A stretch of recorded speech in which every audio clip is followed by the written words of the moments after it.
Greetings viewer, Eric the Car Guy here, also known as ETCG1 on this channel. And to comment on the intro music, yes, I did compose the intro music, but really I just took a computer program and some stuff and mashed it together and made what you have there. So not that talented, but I do that mainly because YouTube has issue with other people's music, copyright violations, that kind of thing. The more music I can make for myself, the less I got to worry about that. It wasn't that long ago that, well, it might be a little bit ago when I get a chance to post this video, that I posed the question to you, the viewers, and asked, what is it about the automotive repair industry that you would like to change? So if you could change one thing about the auto repair industry to make it better, what would that be? Overwhelmingly, I'm going to say the most popular answer was the flat rate system. And for those of you not familiar with the flat rate system, I actually did a video on that on this channel called the flat rate system. But I'll just briefly touch on it here. What the flat rate system is the way many technicians get paid is, at least here in the States, you get paid by the job.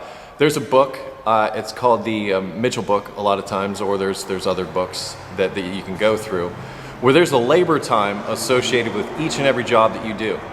For instance, 2002 Ford Taurus needs front brakes, bills half an hour for that. So if you, well, a lot of times the brake jobs are part of package deals, but say you're at the dealership or something like that, and they also have their labor times that are set up. So you come in to get a brake job done, it's gonna pay the technician 1/2 hour to do that brake job. Now it could take that technician 15 minutes. Conversely, it could also take 2 hours. Something goes wrong, whatever, no matter what, you get paid that half an hour. And I think the reason why a lot of technicians have issue with the flat rate system is because, especially as of late, there's been a lot more warranty work and those labor times have been creeping down and down and down. So what started out as like a really great paycheck for a while has dwindled down and gotten squeezed, just like everybody's gotten squeezed. But for us technicians, we find ourselves working even harder to make the same kind of money because you get paid the same rate no matter what. In fact, you can go through an entire day as a flat rate technician and only bill a half an hour. So in other words, only what you bill on the back of that paperwork is what you get paid for that day. So it can work in one sense to where maybe you bill 20 hours in one day. Hence the reason there's this whole rip-off thing. I think that's the reason why people are so upset about the flat rate system, because as a lot of times it doesn't benefit the customer either, because there's a technician there who's trying to make a living and maybe decides to cut a few corners in order to make more money during that time. I'm not saying I agree with this practice, but what I'm saying is this is the tendency, and I think this is your argument when you say the flat rate system should change. There have been a couple of people that have made suggestions for different options as opposed to the flat rate system. Basically, it's a salary and commission-based kind of thing. And I've known commission-based shops, and I kind of worked in one for a little while. I was actually a manager at one of them for a little while. And that too has its pitfalls, because if the technician is now getting a percentage of the work that's sold, or a percentage of the parts or what have you, the tendency is to sell more parts and to sell more stuff. So perhaps you, the customer, are getting sold things that you may or may not need. But the flat rate system is at the core of a lot of it, because the other arguments the other suggestions that I got were that auto repair costs too much. That's really relative. That's really subjective. It costs too much for you because you don't have the money. Anytime something doesn't cost too much, it usually means you don't have the money to pay for it. Because in my experience, the people with the money, it might hurt, but at the same time, they're just like, okay, fine, do it. But those of us that might need to, who are on a budget, let's say, if we get hit with that $400 repair bill, that could mean the difference between driving our car and paying our rent. So that's a completely different thing. But mostly it's the people without money that are complaining about how much auto repair costs. On the other side of it, technicians, I mean, they have jobs just like anybody. And if they're getting paid flat rate, the less they get paid, the more they're in the same position. So, it's kind of a wash. So does that mean that auto repair should cost more, should cost less? This is a tricky subject because it's hard to find that sweet spot as far as what is fair.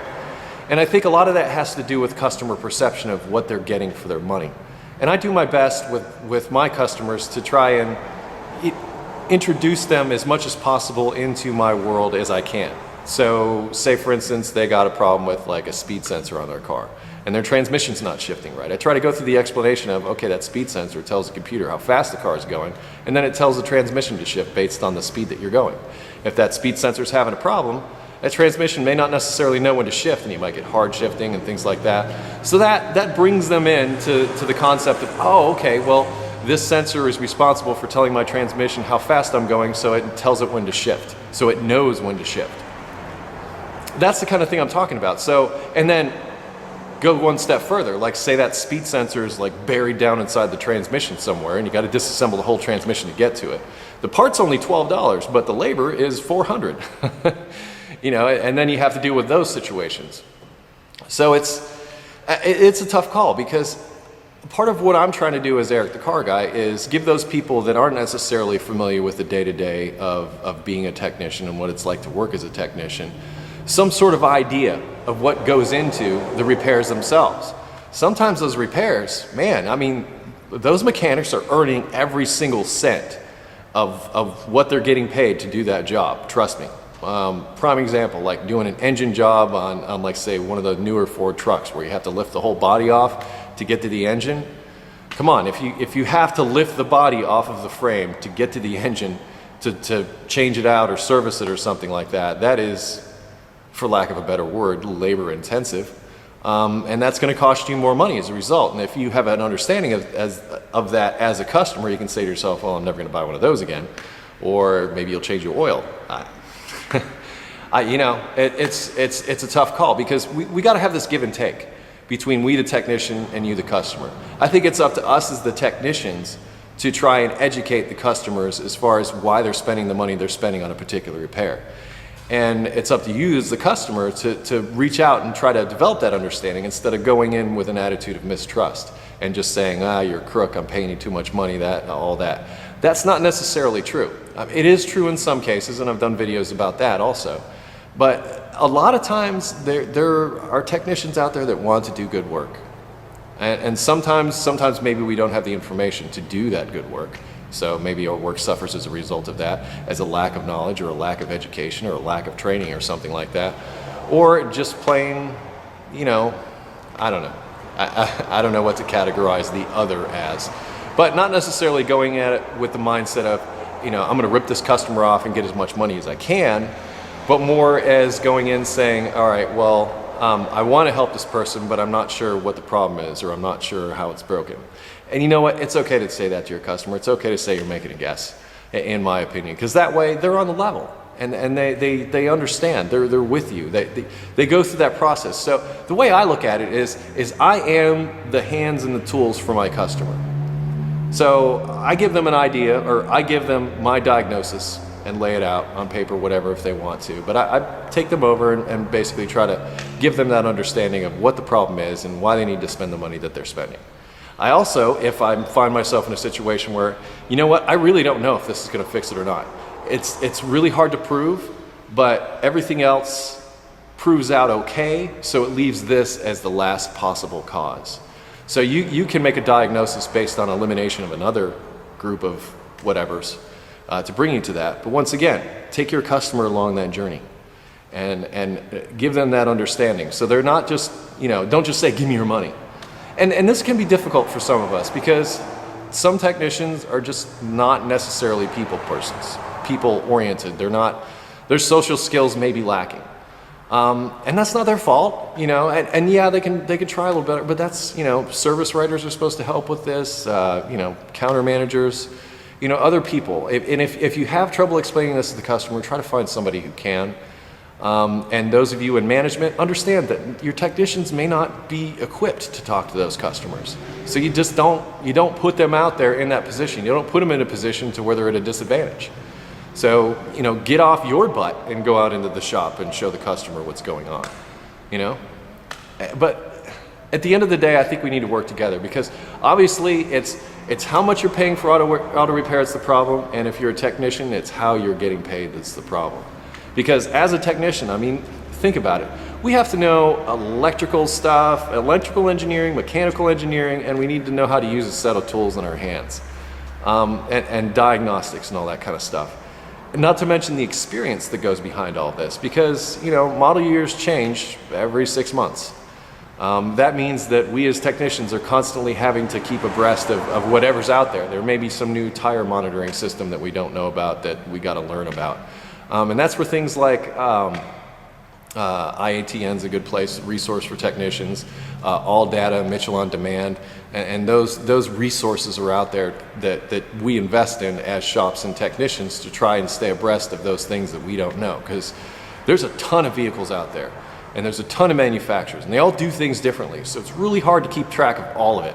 Like, you may be really familiar with one brand but not so familiar with another brand, so you get that other brand at the shop you're not so familiar with, then you're kind of in the dark and you gotta sort of figure it out. But there's a lot of effort that goes into that. There's the investment in those things that I just told you about. Those things aren't free. You actually have to pay for them. You invest in a monthly fee in order to get that information. So there's a lot of overhead in the auto repair industry that needs to be covered in addition to paying the technician. You know, there's liabilities insurance to consider. There's the electricity, keeping the lights on, all that stuff. There's a lot of overhead. So it's expensive. It's expensive to train technicians, you know, in those new systems and new cars. New car dealerships, they spend a lot of money sending their technicians off for training, or they should be, so that they're abreast of the latest technology, so that those new cars that come in that have those new systems that nobody's seen or worked on yet, they have an understanding of it, so when it breaks, we can do something about it. That's what we do. You know, we basically go out there and try to, we are the connection, the liaison between the manufacturer and the customer. We're like part of that whole machine. I mean, you got salesmen, you got service writers, but ultimately it boils down, where the rubber hits the road is the technician. So when they get done engineering a car and they send it out into the world, it's up to the technician from that point on to pretty much keep that thing running the way it's supposed to. And you need to give them that knowledge to do that. And that knowledge is not cheap. You as a customer, consider what it takes to be a technician. It ain't easy. And for those of you that think it's easy and think you want to do it, go ahead, try it. Try it, you know? It's not what you think it is. It's not changing oil with your friends on a Saturday. No, that's not what it is. It's a lot more than that. As far as you as technicians, I've done another video about not resenting your customers. I mean, your customers are basically your paycheck. I mean, for every customer that walks through the door, you know, treat them like you would treat a family member. And I guarantee you'll have a paycheck for a very long time, because they'll tell their friends that you took care of them. And once somebody finds an honest mechanic, they stick with them. So be that honest mechanic, be that person that they can trust, communicate with them, and I think things will be better. That's just my 2 cents on this, based on your input. So thank you for responding on Facebook and Google Plus and Twitter and all that, and letting me know your opinions. I do value them, and that's why I make these videos. I enjoy this interaction between us. But I feel like I've talked and talked and talked. Now it's time for you to leave comments, and I will read them and think about them and possibly make a response to this video. We'll see how it goes. Anyway, I am Eric the Car Guy. I can be found at ericthecarguy.com 24 hours a day, 7 days a week. Also Google Plus, Facebook, and Twitter. Eric the Car Guy, all one word. Closing with, be safe, have fun, stay dirty. ETCG1 says happy birthday if it's your birthday. See you later.